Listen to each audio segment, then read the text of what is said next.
సికింద్రాబాద్ శ్రీ ఉజ్జయిని మహంకాళి బోనాల పండుగ సందర్భంగా అమ్మవారి ఆలయంలో ప్రత్యేక పూజలు నిర్వహించిన అనంతరం మీడియాతో మాట్లాడుతున్న బీఆర్ఎస్ వర్కింగ్ ప్రెసిడెంట్ కేటీఆర్.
రాష్ట్ర పండుగగా గుర్తించాలన్న డిమాండ్ను ఎవరూ పట్టించుకోలేదు.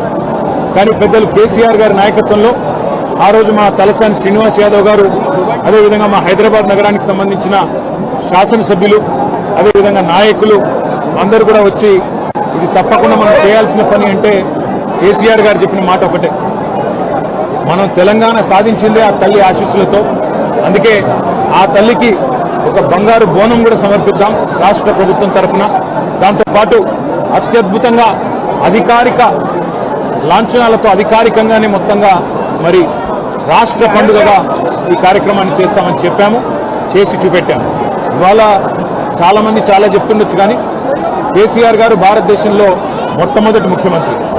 యాదాద్రి లక్ష్మీనరసింహస్వామి దేవాలయాన్ని 1800 కోట్ల రూపాయలతో రాష్ట్ర బడ్జెట్ నుండి డబ్బులు కేటాయించి అత్యద్భుతంగా నిర్మించిన నాయకుడు కేసీఆర్ గారు. అట్లాగే హైదరాబాద్లోని ప్రతి గుడికి మా శ్రీనివాస్ యాదవ్ గారి నేతృత్వంలో ఆ రోజు రాష్ట్ర ప్రభుత్వం నుండి 25 కోట్ల రూపాయలు విడుదల చేసి ప్రతి గుడిలో ఉండే ప్రతి ఉత్సవ కమిటీకి, ప్రతి ఆలయ కమిటీకి డబ్బులిచ్చి వారు ఎవరి దగ్గర చందా వసూలు చేసే అవసరం లేకుండా అద్భుతంగా ఆలయాల నిర్వహణ కానీ, పండుగల నిర్వహణ కానీ భక్తి ప్రపత్తులతో పూర్తి స్థాయి మరి ఒక దైవ సంకల్పంతో జరగాలన్న ప్రయత్నం చేసింది కేసీఆర్ గారు. ఈరోజు మేము ఆ తల్లిని అందరం కూడా సమిష్టిగా మొక్కుకున్నది ఒకటే, రాష్ట్రంలో వర్షాలు బాగుపడాలి, రాష్ట్రం కలకల్లాడుతూ ఉండాలి, రైతు ముఖ్యంగా సంతోషంగా ఉండాలి, రాష్ట్రం పచ్చగా ఉండాలి, శాంతి భద్రతలు సరిగ్గా ఉండాలి. ఆ తల్లి ఆశీస్సులు తన పిల్లలందరికీ కూడా ఉండాలని మనస్ఫూర్తిగా కోరుకుంటూ మీ అందరికి కూడా ధన్యవాదాలు. మీ అందరికి కూడా తల్లి ఆశీస్సులు ఉండాలని కోరుకుంటున్నాను.